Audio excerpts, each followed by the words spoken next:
नमस्कार दोस्तों। तो खबर बहुत बड़ी है और प्रधानमंत्री नरेंद्र मोदी के लिए नए सिरदर्द का सबब, क्योंकि राहुल गांधी को जो 2 साल की सजा गुजरात की 2 अदालतों ने सुनाई है दोस्तों, मामला chief justice of India DY Chandrachud की सुप्रीम कोर्ट पहुंचता है और राहुल की सजा पर रोक लगा दी जाती है। इसका अर्थ क्या है दोस्तों? 8 अगस्त को अविश्वास प्रस्ताव लाया जाने वाला है और अब राहुल गांधी सदन में यानी कि लोकसभा में खड़े होकर मोदी सरकार की बखिया उधेड़ने वाले हैं। मगर बड़ा प्रश्न यही किया जा रहा है दोस्तों कि क्या मामले में देरी की जाएगी जिसके चलते 8 अगस्त को जो अविश्वास प्रस्ताव आएगा उस पर राहुल गांधी बोल ना सकें? यह बहुत अहम सवाल है दोस्तों, क्योंकि अब तक आप सबको पता चल चुका होगा इस खबर के बारे में। मैं आपको बतला दूं कि मामला था जस्टिस गवई की अदालत के सामने और जस्टिस गवई ने कई बातें कही दोस्तों। जस्टिस गवई ने कही कि इससे पहले जिन 2 अदालतों ने उन्हें सर्वाधिक सजा सुनाई यानी 2 साल की सजा, किसी भी अदालत ने यह नहीं बताया कि हम किस कारण से 2 साल की सजा सुना रहे हैं। राहुल गांधी के बारे में कंटेम्प्ट ऑफ कोर्ट को लेकर सिर्फ एक मामला था सुप्रीम कोर्ट में, जब उन्होंने सुप्रीम कोर्ट को जो है गलत ढंग से कोट किया था और उस पर सुप्रीम कोर्ट ने उस पर सख्ती की थी। मगर इसके अलावा राहुल का कोई इतिहास नहीं है। जस्टिस गवई ने कहा कि अगर आप राहुल गांधी को मैक्सिमम 2 साल की सजा सुनाते हैं तो न सिर्फ राहुल गांधी के साथ नाइंसाफी है, बल्कि जिस जनता ने उनको वोट दिया यानी वायनाड की जनता के साथ भी यह बहुत बड़ी नाइंसाफी है। जस्टिस गवई ने यह भी कहा कि अगर उन्हें 2 साल से 1 दिन कम की सजा मिलती तो वो डिस्क्वालीफाई नहीं होते। मगर जैसे मैंने कहा ना दोस्तों, खेला अब शुरू होने वाला है। याद कीजिए, जब गुजरात हाईकोर्ट ने उन्हें सजा सुनाई थी तब लोकसभा सेक्रेटेरिएट ने 1 मिनट बर्बाद नहीं किया था। राहुल गांधी को न सिर्फ डिस्क्वालीफाई कर दिया गया था बल्कि उन्हें घर से भी निकाल दिया गया था। याद है कितनी तेजी से काम हुआ था? अब एक बहुत बड़ी चुनौती है, क्या लोकसभा सेक्रेटेरिएट सुप्रीम कोर्ट के आज के आदेश आने के बाद एक बार फिर वो करने वाला है? क्या तेजी से काम करेगा? क्या राहुल गांधी 8 अगस्त को बोल पाएंगे? बड़ा सवाल यही है दोस्तों। क्या राहुल गांधी को बोलने दिया जाएगा? क्योंकि इस वक्त मैं आपको बतला सकता हूं कि प्रधानमंत्री नरेंद्र मोदी के लिए एक बहुत बड़ा सिरदर्द है जब राहुल गांधी उनके सामने खड़े होकर वो बातें रखेंगे। क्योंकि मणिपुर को लेकर, देश में महिला सुरक्षा को लेकर, हरियाणा को लेकर लगातार बीजेपी सरकार की नाकामी सामने उभर कर आ रही है और इस नाकामी को उन्हें आईना कोई और नहीं, राहुल गांधी ही नहीं बल्कि उनके अपने मुख्यमंत्री वो आईना दिखा रहे हैं। यही वजह है कि प्रधानमंत्री नरेंद्र मोदी नहीं चाहेंगे कि किसी भी कीमत पर 8 अगस्त को राहुल गांधी संसद में खड़े हो पाए। इसलिए मुझे शक है कि हो सकता है कि लोकसभा सेक्रेटेरिएट उनकी सदस्यता बहाल करने में वक्त लगाए।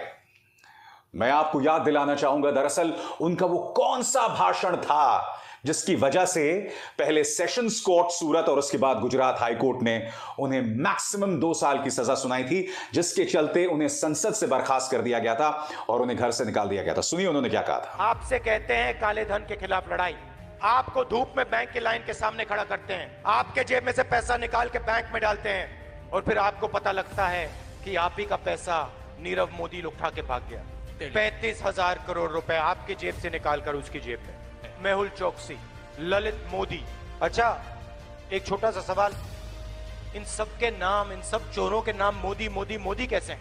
नीरव मोदी, ललित मोदी, नरेंद्र मोदी, और अभी थोड़ा ढूंढेंगे तो और बहुत सारे मोदी निकलेंगे।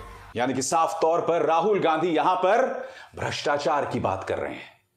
उन्होंने ना ओबीसी समुदाय का अपमान यहां किया, ना मोदी समुदाय का अपमान किया और यही बातें कही गई थी। आगे जाके मैं आपको बतलाऊंगा कि राहुल गांधी के कौन से वो 5 तर्क थे जिसके बुनियाद पर उन्हें जो है उनकी सजा पर रोक लगा दी गई। मगर मैं आज आपसे एक सवाल पूछना चाहता हूं, जब यह बात कहने के लिए कि क्या आपने 50 करोड़ की गर्लफ्रेंड देखी है, जब इस मुद्दे पर मानहानि नहीं हुई और किसी को सजा नहीं सुनाई गई, तो राहुल ने जो बयान दिया उस पर मानहानि कैसे हो सकती है?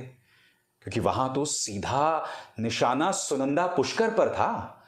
एक औरत के साथ आपने कीमत जोड़ दी। जब आप कांग्रेस की विधवा कहते हैं तो वो मानहानि नहीं है।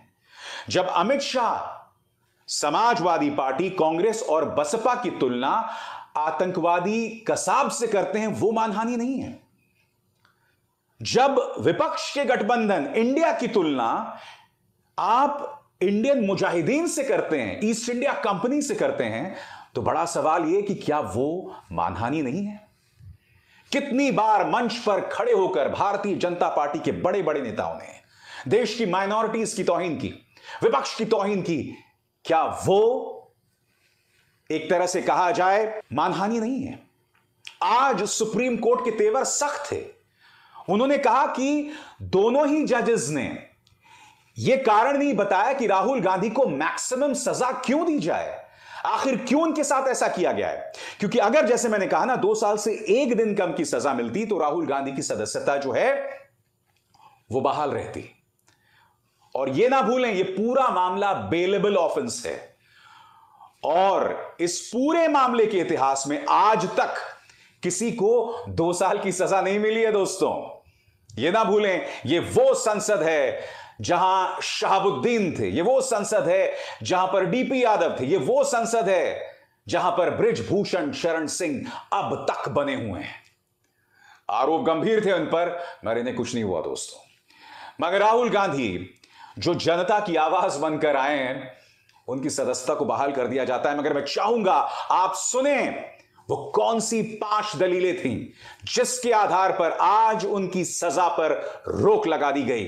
याद कीजिए, मैंने आपके सामने शो किया था, देखते हैं। मगर आप जानते हैं सबसे बड़ी बात जिसको लेकर भारतीय जनता पार्टी को मिर्ची लगने वाली है कि बीजेपी लगातार कह रही थी राहुल गांधी से माफी मांग लो, माफी मांग लो, मगर राहुल गांधी ने, याद कीजिए, आज के इस फैसले के 2 रात पहले, यानी एक तरह से कल ही उन्होंने कह दिया था, या परसों शायद उन्होंने कहा था कि मैं माफी नहीं मांगूंगा। यह जो सजा पर रोक लगाई गई है इस बात की पृष्ठभूमि में कि राहुल गांधी ने माफी मांगने से मना कर दिया था। यह ना भूलें, राहुल गांधी ने यह भी कहा था कि अगर मेरी संसद की सदस्यता चली भी जाए तो मुझे कोई परवाह नहीं है, मगर मैं माफी नहीं मांगूंगा। इतना बड़ा रिस्क राहुल गांधी ने लिया था। और एक तरह से कहा जा सकता है दोस्तों कि बहुत ही एलिगेंटली, बहुत ही डिसेंटली राहुल गांधी ने इस पूरे मामले को हैंडल किया था। और यह वजह है दोस्तों, भारतीय जनता पार्टी के नेताओं को सबसे ज्यादा मिर्ची लगी। वो राहुल गांधी पर हमला बोलते रहे, झूठ बोलते रहे, मगर राहुल गांधी पीछे नहीं हटा। उसने बोला मैं माफी नहीं मांगने वाला हूं।